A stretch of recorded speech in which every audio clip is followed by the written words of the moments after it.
Good morning, Pre-K. How are you? It's Miss Cindy. I'm coming at you from my living room. I hope you're enjoying some home time and some family time. We read a book one day called Harold and the Purple Crayon that you guys really seem to enjoy, and I told you I would look at home to see if I find any other Harold books, which I did. So today I'm going to read you Harold's ABCs.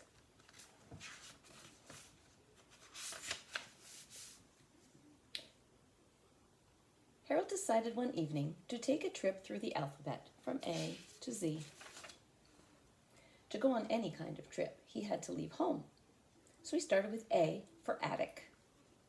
And he left his yard taking his purple crayon and the moon along. To get very far, he was going to need a lot of words. B is for books. He could find plenty of words in a pile of big books. He was ready for anything. Harold was always ready for something to eat, and C is for cake. He took a large cut of cake and ate it as he continued on his way.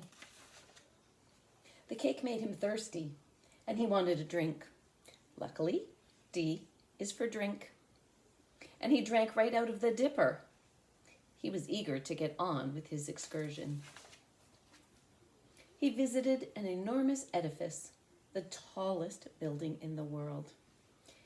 It went up and up and up, floor by floor, etc., etc. E is for etc. Elevators, elevators take people up and down in big buildings, but Harold didn't like them. They made his stomach feel funny. So he went out over 100 stories in his own way.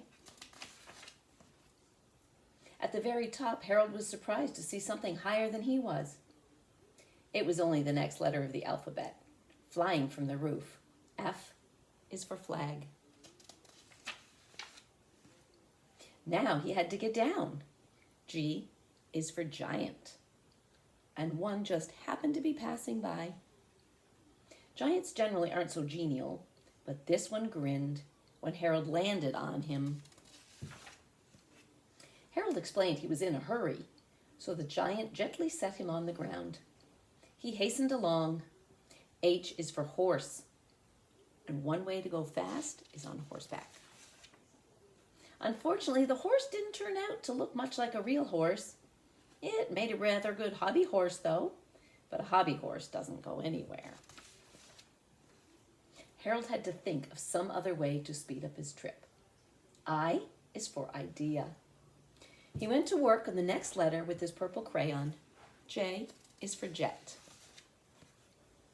In a jiffy, he had a speedy little jet plane ready to take off. Harold hopped into it and rocketed away.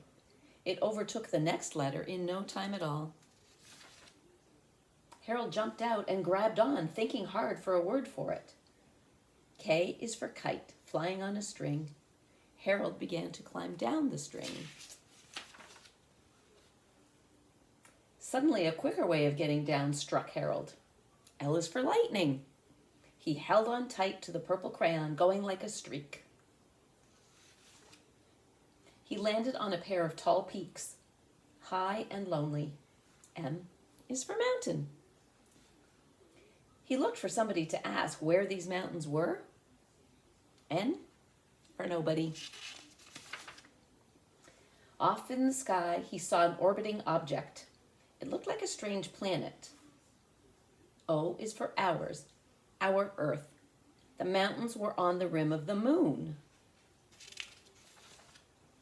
He looked over the edge at the side of the moon that he had never seen. Down below him was the next letter of the alphabet. Taking aim, he jumped. P is for parachute, he said as he plunged to a plane on the far side of the moon. Suddenly he wondered how he could get back over the ridge of the mountains. He would have to ask the man in the moon, or the king, or whoever was in charge.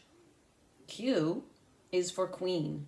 She was Urania, queen of the sky, she told Harold, who bowed.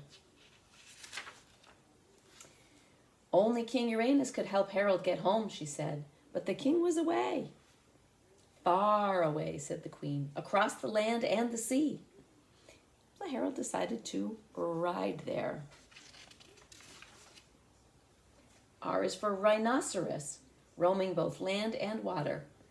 But it was a slow, rough ride. And when Harold reached the sea, the next letter, he had a better idea.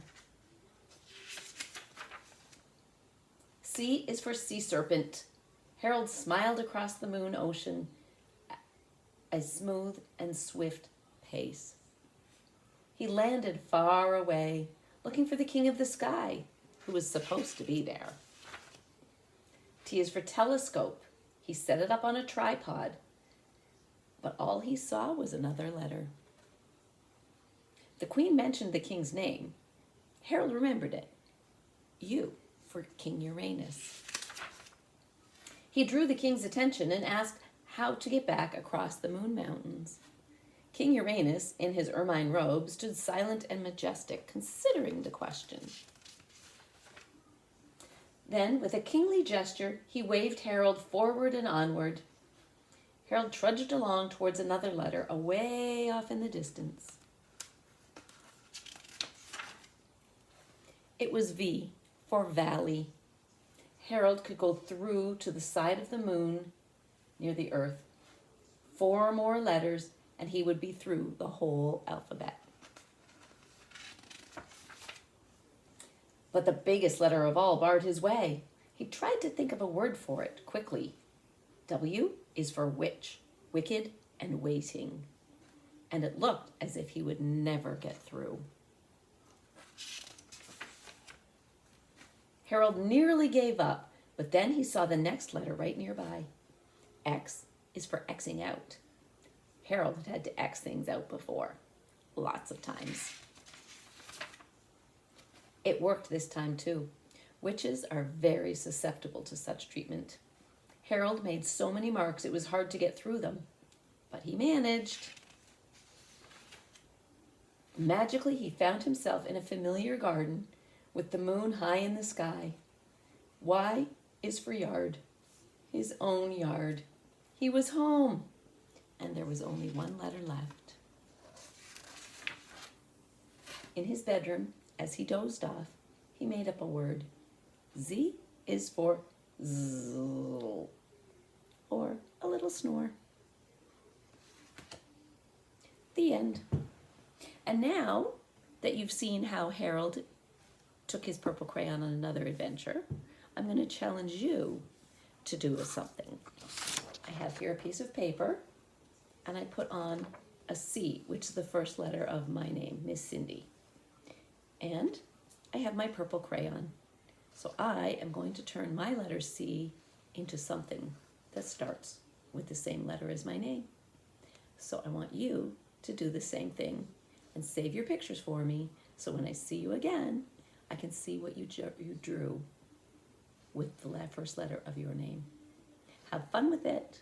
I'll see you soon. Bye-bye.